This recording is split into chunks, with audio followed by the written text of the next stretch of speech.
A sessão que definiu as penas terminou ontem à noite na primeira turma do Supremo e também estabeleceu outras sanções aos réus. O Heraldo Pereira já está por aqui com todos os detalhes para a gente. Heraldo, bom dia. É a chamada dosimetria, isso é chamado no mundo do direito. Bom dia, Ana Luísa, Gioconda, bom dia especialmente a você que está sempre conosco aqui no Bom Dia Brasil. Depois de proferidos os votos da ministra Carmen Lúcia e do ministro Cristiano Zanin, o ministro Alexandre de Moraes passou a estabelecer as penas dos 8 réus. O ministro Flávio Dino, assim como os demais, seguiram o voto do relator, que é o ministro Alexandre. Já o ministro Luiz Fux só proferiu voto na pena do ex-ajudante de ordens da presidência da República, tenente-coronel Mauro Cid, a quem condenou. Os demais haviam sido por ele inocentados. São os réus que vão cumprir penas em regime fechado, acompanhadas de outras sanções, como inelegibilidade e perda de cargos. O repórter Márcio Falcão tem mais informações. A definição da pena leva em conta critérios como o grau de participação de cada condenado e a gravidade do crime, além de outros fatores que podem aumentar ou diminuir o tempo, como idade, uso de violência e antecedentes criminais. Isso a partir da chamada pena base, fixada para cada crime na lei. O ex-presidente Jair Bolsonaro teve a maior punição, porque foi considerado o líder da organização. A posição de destaque agrava o tamanho da pena. Pelo crime de organização criminosa, Bolsonaro foi condenado a 7 anos e 7 meses de prisão por abolição violenta do Estado Democrático de Direito, 6 anos e 6 meses. Golpe de Estado, 8 anos e 2 meses. Dano qualificado, 2 anos e 6 meses. E deterioração de patrimônio tombado, 2 anos e 6 meses. Com isso, a pena total de Bolsonaro foi de 27 anos e 3 meses de prisão, inicialmente em regime fechado. E, obviamente, nesse caso, é gravemente desfavorável ao réu Jair Messias Bolsonaro, que exerceu a presidência da República entre os anos de 2019 e 2022 e, durante esse período, como comprovado na ação penal, instrumentalizou o aparato estatal e mobilizou agentes e recursos públicos com o intuito de propagar falsas narrativas com o objetivo principal de provocar a instabilidade social e se perpetuar no poder.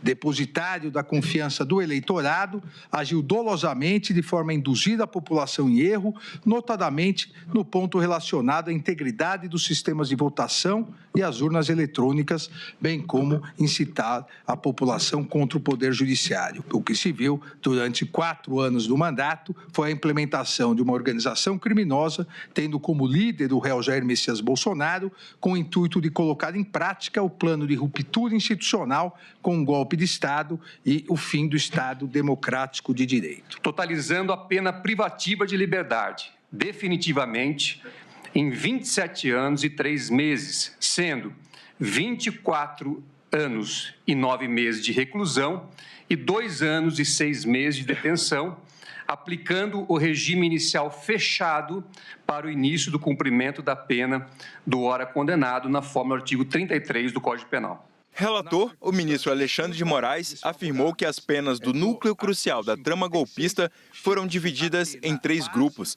a partir do grau de culpa dos réus. O general Walter Braga Neto, vice na chapa de Bolsonaro em 2022, recebeu a 2ª maior pena, 26 anos. O ex-comandante da Marinha, Almir Garnier, 24 anos. Mesma pena do ex-ministro da Justiça, Anderson Torres. Em outro grupo estão o ex-ministro do Gabinete de Segurança Institucional, general Augusto Heleno, com pena de 21 anos. O ex-ministro da Defesa, general Paulo Sérgio Nogueira, recebeu pena de 19 anos.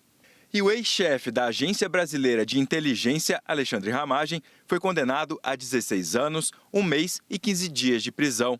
Já o ex-ajudante de ordens de Bolsonaro, Mauro Cid, conseguiu manter a pena do acordo de colaboração premiada. 2 anos de prisão em regime aberto. O ministro Luiz Fux decidiu não participar da dosimetria da pena dos réus que absolveu. Como eu julguei improcedente, acho que é absolutamente contraditório quem julga improcedente fixar a pena. Além das penas, os ministros também fixaram outras sanções aos réus. Pela 2ª vez, Jair Bolsonaro vai ficar inelegível. O ex-presidente, que tem 70 anos, não poderá disputar eleições até 2060. Esse prazo passa a contar quando Bolsonaro não tiver mais chances de recorrer da decisão e considera os 27 anos a que foi condenado, mais 8 anos após o cumprimento da pena. Bolsonaro já estava inelegível até 2030 pela decisão do Tribunal Superior Eleitoral, porque foi condenado por abuso de poder político. A primeira turma também determinou a perda do mandato do deputado federal Alexandre Ramagem e a perda do cargo de delegado da Polícia Federal. Isso também após o encerramento dos recursos. Outra determinação é para que o Superior Tribunal Militar analise a retirada da patente do ex-presidente Jair Bolsonaro, que é capitão reformado do Exército, do almirante Almir Garnier, além dos 3 generais condenados. Com isso, eles podem perder direitos, como prisão especial.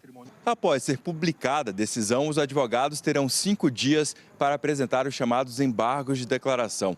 Em tese, esses recursos não mudam o resultado do julgamento, mas em situações específicas podem até diminuir o tamanho da pena, além de adiar o início do cumprimento. Os advogados dos réus já cogitam entrar com outro tipo de recurso, os chamados embargos infringentes, que podem mudar a sentença e levar a decisão ao plenário do STF. No entendimento do próprio Supremo, esse tipo de recurso só é viável quando os réus conseguem 2 votos pela absolvição. No caso da trama golpista, só o ministro Luiz Fux votou pela absolvição de 6 dos 8 réus. Mas as defesas dizem que vão insistir nessa estratégia. O prazo é de 15 dias após a decisão publicada. Parte do julgamento da primeira turma foi acompanhada pelo decano Gilmar Mendes e pelo presidente do Supremo, Roberto Barroso. O gesto não é usual. A presença dos ministros foi vista como um apoio institucional. Isso diante de um julgamento histórico. No fim da sessão, Barroso disse que a decisão é um divisor de águas para o país. E quero aqui repetir uma vez mais.